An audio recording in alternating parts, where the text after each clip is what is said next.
Hey everybody, welcome back. I am here at a very welcome site, which is a parking lot with actually spots. I was supposed to come to this beach last weekend, and if you go back to my last video, you'll see what I wound up doing instead, because when I got here, there was a line of like 30 something cars and they were doing this big beach clean.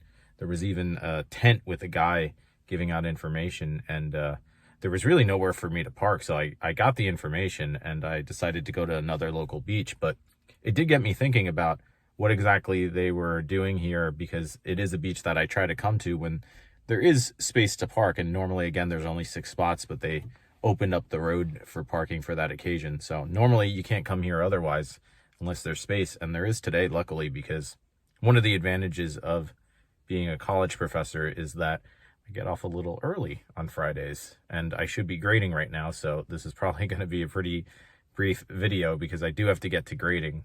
As I told my last class, I have about 500 pages to read and comment on in the course of about 2 weeks. I just got a new round of papers in, so the beach cleaning has to be sort of balanced with all of that. But yeah, luckily, I'm able to get out here while there's still some sunlight before the afternoon sunset crowds come. Maybe it's beautiful weather, maybe 60 degrees Fahrenheit. So yeah, it should be pretty good. And I'm curious to see what was accomplished with that last beach clean. Like I said, I come to this beach, especially in the winter, when there's not many people here, because there's plenty of trash left over from the summer and continual waste washing up. So yeah, I'm curious because they must have had at least 30 cars, like I said, and probably 100 people involved. I have no idea actually, but I would imagine probably at least dozens, if not even maybe even something like 100 people, which is pretty crazy for a beach clean. And it's a big park along the water. It's like a cove, so there's a lot of different spots. So yeah, I just want to check it out, pick up some trash, obviously, and maybe give a a beach cleanup grade, so to say, see what else is washed up, and sort of explain a little bit about that in terms of how, yeah, you can have big efforts, but they have to be continual, and that speaks to some of these larger problems with beach trash and ocean trash pollution. So anyways, we got our picker today, trash picker, a paper bag to pick up stuff in, and I'm sure stuff out on the beach. So let's explore, see what we find.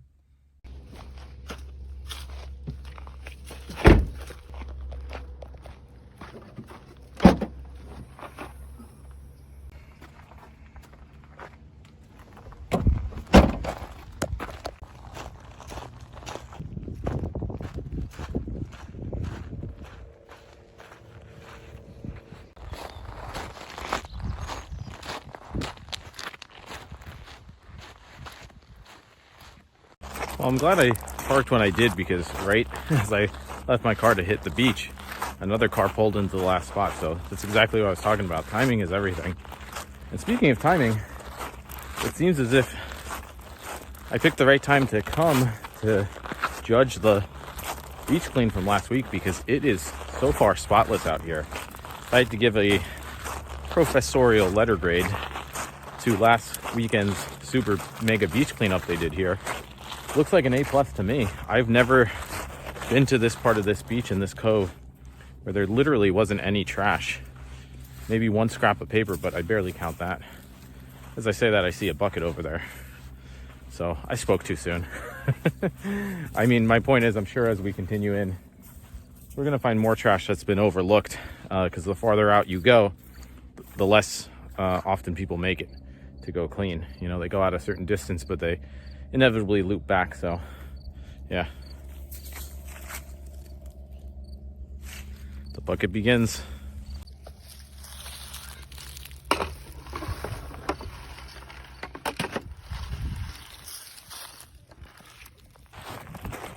So yeah, I'm particularly interested in getting over that dune to the other side of the cove on the ocean water, or sound water, whatever you want to call it, because I feel as if that's where maybe not as many cleaners made it last week, and certainly where a lot of trash washes up. But you can see even in these tide lines here, you're starting to see trash fill in, which happens over time. I mean, obviously this sort of makes sense, right? You can't beach clean everywhere, so when big tides come in, they take out certain types of trash, or if they're littered in the water through other means as runoff, that trash that's seaborne eventually has to deposit somewhere. So yeah, like I said, even if you beach clean one week, the high tide's inevitably going to bring in more stuff from all sorts of different places. So it's not so bad now. I still give the beach clean effort that I've seen here, or rather the results of the beach clean effort I've seen here, 10 out of 10 or A grade, whatever you want to call it. But I'm very confident that I'm going to find trash on the other side of that dune. But who knows, maybe I'll be proven wrong. That would be pretty awesome. Worst case scenario, I still have that bucket that I left back there, which accounts for quite a bit of plastic. I don't know how that was overlooked, but who knows? Some jerk might have just dumped that in the past week. Fortunately, that happens too. But let's keep hiking, see what we find.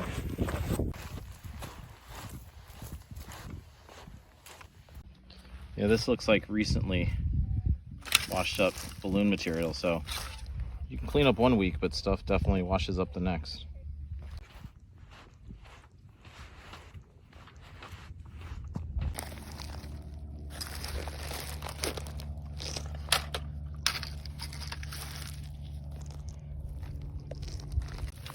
Yeah, it's hard to see, but there's a lot of plastic bits and even caps in this tide line area that might have been overlooked, but also might just be breaking down and added to over time, like I said, with the tide. So we'll come back and clean up along here if we don't find anything on the other side of the dune, but like I said, I imagine we will.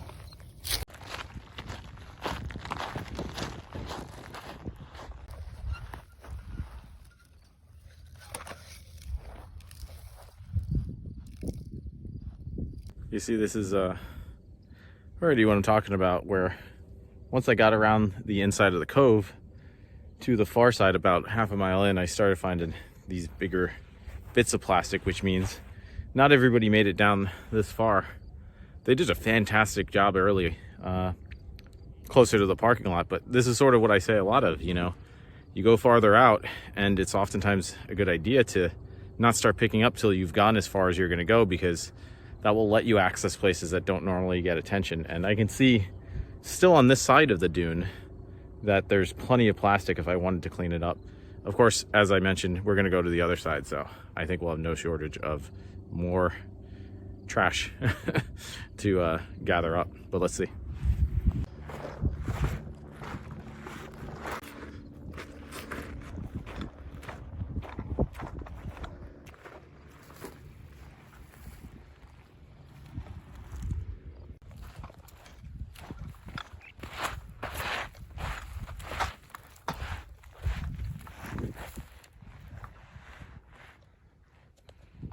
All right, so just as I suspected, or perhaps unfortunately more so, what I expected was that there would be a lot of older beach trash here, and lo and behold, there certainly is.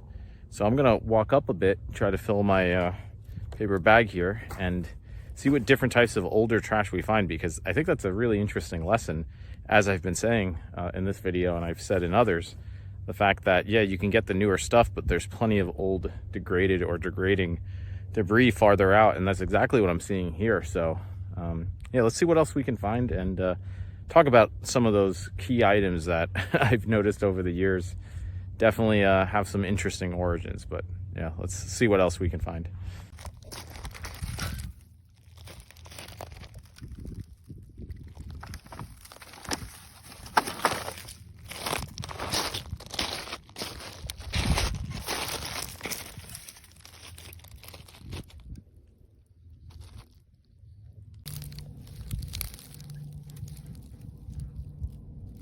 Yeah, so it did not take me long to fill up my bag at all. I already have several pounds here, and I want to save a little bit of room for some of the bags and stuff I saw on my way out. But I wanted to just show some of these common older items that I was running into, such as what I call sea rope or seaweed rope.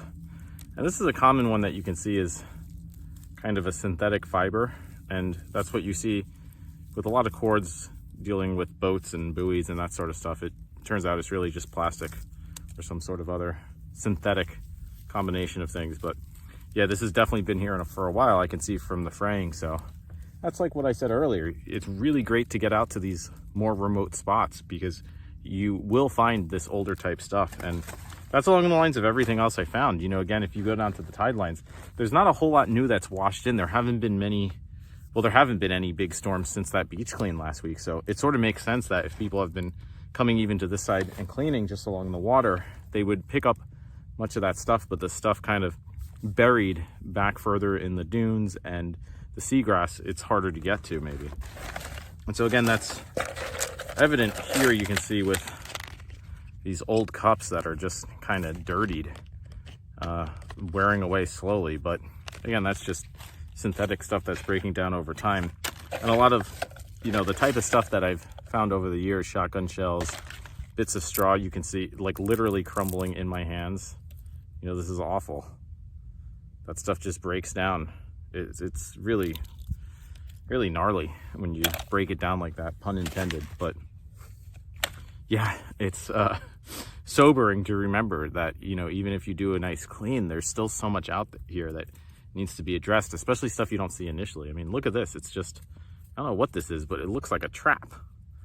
I could definitely see some critter getting caught in this, and good luck breaking out of that without a knife, right? So there's tons of stuff like that out here. Bottle caps, this like styrofoam type buoy stuff that just really wears away into micro fibers. Probably the smallest type synthetic fibers I find out here. So a lot of stuff like that. Wrappers, all the classic elements too that you find in terms of trash.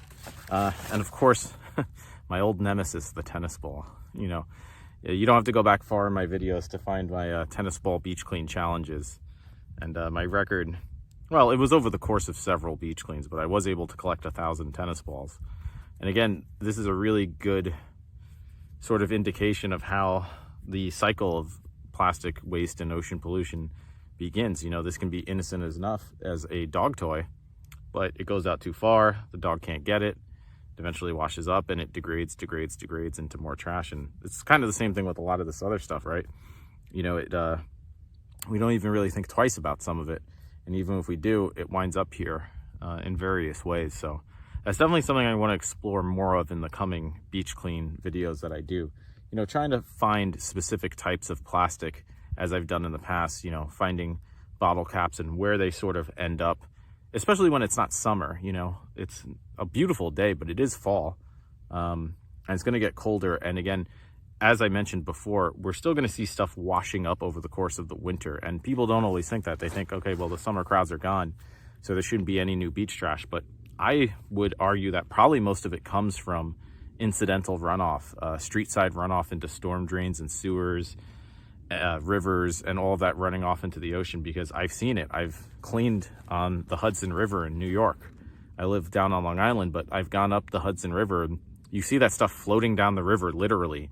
Where does that end up? The ocean. So a lot of the stuff that ends up on your beach, whether here or elsewhere around the world, it might have origins dozens, if not hundreds of miles inland. And that's often, I think, the case. And that's why we'll see this stuff continuing to wash up over the course of the winter, even though there's not a whole lot of people hanging out here already. So that gets into larger systemic issues. I often hear the phrase, we're not going to recycle our way out of this problem. And I think there's a lot to that. But I also think that sort of at least bringing awareness to the issue is sort of a big first step in some ways. I don't have all the answers, certainly. But, people watch my videos and they have ideas. The tennis ball cleanup I did was a partnership with Wilson Sporting Goods, who somebody saw my video and got me in contact with them, and we were able to recycle 1,000 tennis balls. That's not nothing. And again, if that inspires other people to try initiatives of their own, I think that's all good steps in a better direction. So yeah, that's really all I wanted to show you guys today. Just sort of that complexity of the different types of trash you find, even after a massive beach clean effort, which again, I'm going to give them an A for effort, because I think where they cleaned, they did an outstanding job. But there's these larger issues out here, right? So definitely more to focus on and talk about that moving forward. So anyways, thank you guys for joining. I hope you enjoyed this week's little adventure. Nothing too crazy. I'm hoping in the coming weeks, as the beaches calm down, it's hard to film in the summer. There's just too many people. There's not enough parking. People are throwing out trash on the beach faster than you can clean it up, seemingly sometimes. But yeah, hopefully in the coming weeks and certainly months, we'll go to some more adventurous locations and see what we can find and talk about that there too. So maybe do some challenges too of picking up different types of trash. I really want to do a cigarette butt beach clean challenge now that some of these summertime spots have died down. The cigarette butts haven't gone away though. So I actually did a beach clean that I didn't film a few weeks ago, and I collected like 850 cigarette butts in like an hour and a half. So that would have been a good video, but unfortunately it shouldn't take that long to find a beach where I can probably get 1,000. So maybe that's a challenge for an upcoming video. You'll have to stay tuned and maybe even subscribe if you want to see where we go from here. So thanks for watching. If you have ideas, comments of your own, love to hear comments. There's been some great comments on all my videos, and even the last video. It's been really nice talking to people. So please share your thoughts, your own ideas, insights, experiences. Love to hear them, and appreciate you joining me. So yeah, I got to get back to grading because it is that time of year as well. So until then, stay safe out there, be well, and hope to see you on the beach. Take care.